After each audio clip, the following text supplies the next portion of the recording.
video, I'm going to be sharing with you the 3 hidden levels of self that you may not know about. Being able to integrate these 3 levels will absolutely transform your life. Welcome back to another video. My name is Aaron and I help people expand their consciousness. Now in this video, I'm going to be sharing with you the 3 hidden levels of self, 3 levels of self of parts of you that when you integrate changes the whole entire game, because when you identify with just one of these levels, a lot of times it can cause pain. When you neglect some of these levels or you don't listen to these levels of you, then a lot of times you'll go on these tangents, you'll find that things just aren't working for you, and when you heal them and integrate them, your life will feel like you're in alignment. You'll feel like you're in a high vibrational state. You'll feel like you're connected to who you're really meant to be in your life, and your whole life will change. And these are things that I became aware of as I started meditating, for example, back in 2012. I started to connect to one of these levels, and this level allowed me to really understand my purpose in life, to understand why I'm here, and what I could be doing to help other people. And that eventually caused a cascade to where then I am doing what I do now, which I make videos and I'm able to travel the world doing what I love. And a lot of it has to do with passion as well, understanding that. But in general, let's understand first off the level that mostly everyone will understand, or at least identify with somewhat. And that is understanding the limited ego self. The limited ego self is what most people identify solely as, because this is the part of us that's like, I experience reality through the 5 senses, and this is what is real. And we identify with this part of us because this is what we, quote, know as we are growing up, because we are told that this is who you are, this is obviously how you experience your reality. So we then develop an identity around our ego, an identity around the limited self, and we do everything we can to remain consistent to it. Now the thing is this isn't really just who we are. This is a very small percentage of who we are. At a greater level, we are immortal spiritual beings living a temporary human experience. And when we're born into this reality, the thing is we forget who we are. We forget that that's actually who we are, that we are so much more than we can imagine, because then we're only identifying with the limited self. So we go through life experiences where we continue to identify, to continue to protect that self-image. As we grow up, we adopt the beliefs of our parents, adopt the beliefs of our environment, and then we live out that life as the ego and as the limited self. Now, something very powerful happens when you begin to meditate. Because when you begin to meditate, you begin to observe your thoughts. And when you observe your thoughts, you start to detach from that of things that are normally triggering you. You start to detach from things that have an energetic pull on you, and you're also able to observe your thoughts to realize that you may think thoughts, but you are not your thoughts. So the thing is we just grow up identifying with our environment, identifying with things that happen to us, and because of that, we continue to experience that over and over again. So that's the ego limited self that most people identify with, and it's the self that is only capable of a certain amount of growth, of success, because when we identify with the ego, we then keep ourselves in this little metaphorical box. Now, the next level is a level that I experienced when I began meditating, because I realized that I am not just my ego self, I'm so much more than that. And in meditation, as I was observing my thoughts, I saw I have these thoughts, I have these beliefs, and I think that these beliefs are who I am, but then I became aware that those beliefs are just a small part of who I am. They weren't really who I was. And as I was able to observe them, I began to detach from them, and I allowed this higher energy to come through. Now, this higher energy is what we call the higher self. So we have that of the ego limited self, then we have that as the higher self. Now, the higher self is the part of us that right now is connected to us, but the degree to which we feel this connection will depend on our alignment and our openness to it. So your higher self and who you really are is in higher dimensional states of consciousness.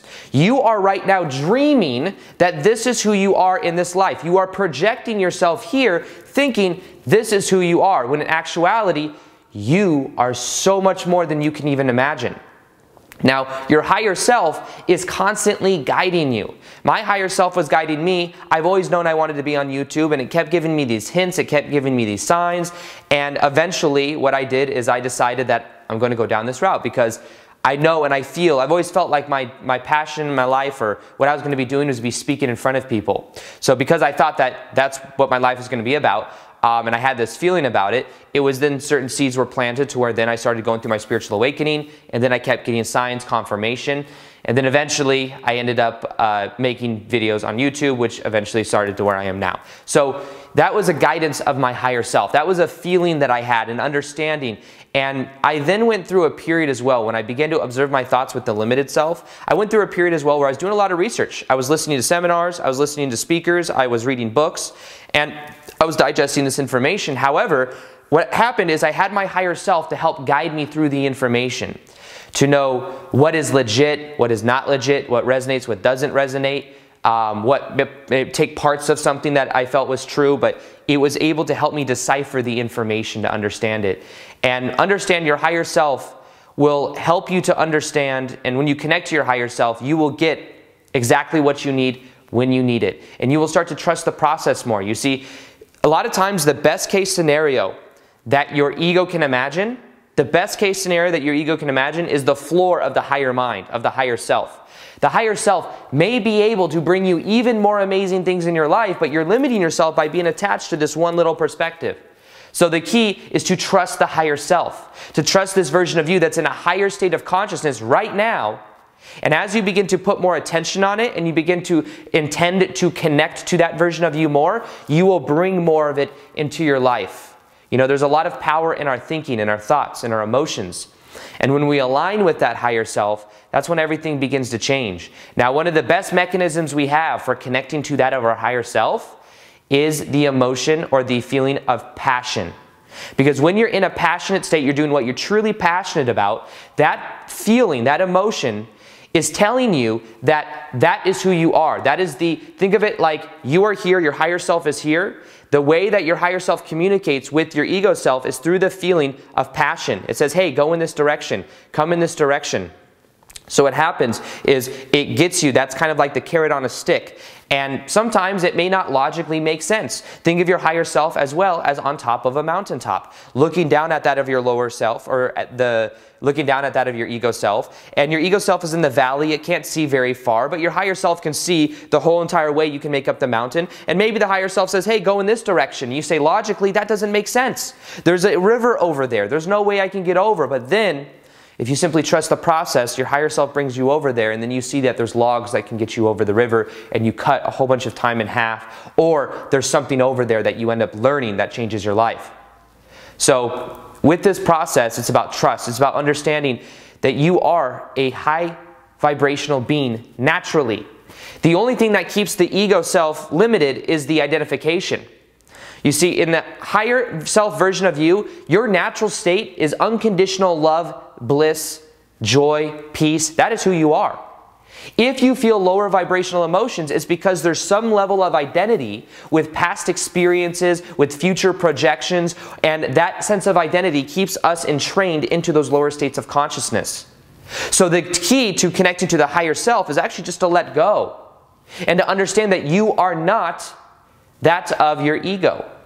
You may have your ego as a vehicle. You may use this body. This body is a vehicle that we use for a certain period of time, but it is not just who we are. Now, the idea is understanding that that level of identification will keep us entrained into that of the ego. So, once again, I'm not saying to completely neglect the ego. I'm not saying to completely just live in the airiness of the higher self. I'm saying to combine the two. I'm saying to have an intention of maybe what you want to experience in your life, and have the intention of connecting it with your higher self so that you have this dual type energy to where it's very powerful. So when you begin to tap into this connection, you'll find that a lot in your life begins to change. Because then you're aligning with a higher vibrational energy. You know, a lot of people come to me for the law of attraction, and they're asking about how to manifest what they want, but they're doing it from a paradigm of things that their soul really doesn't want. How can I win the lottery? It may not be in your best interest to win the lottery, because you may have some type of passion that if you won the lottery, you wouldn't even go for that passion. If I would have won the lottery 5, 6 years ago, I may not be making YouTube videos. I may not be doing my passion for a living. Yes, I might have $100 million or whatever, but I probably wouldn't be happy because this is what makes me happy.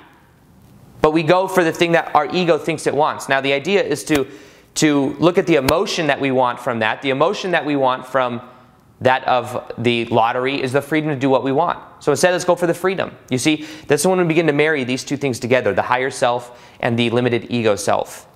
So the ego also isn't bad. Sometimes we get into this thing where we're like, oh, the ego's bad, the ego's the enemy, the ego's the enemy.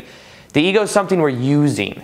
The ego is something that you don't want to develop a negative relationship with, because then you create resistance with yourself. Not that you are the ego, but it creates inner resistance when we're down talking the ego or when we're in that way. Be aware of it. Observe it.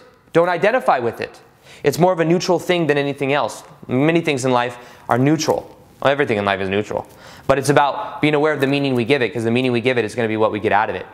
Now, the third part of yourself that maybe you haven't heard of before, maybe you've heard of these two before, the third part of yourself is what is called your lower self.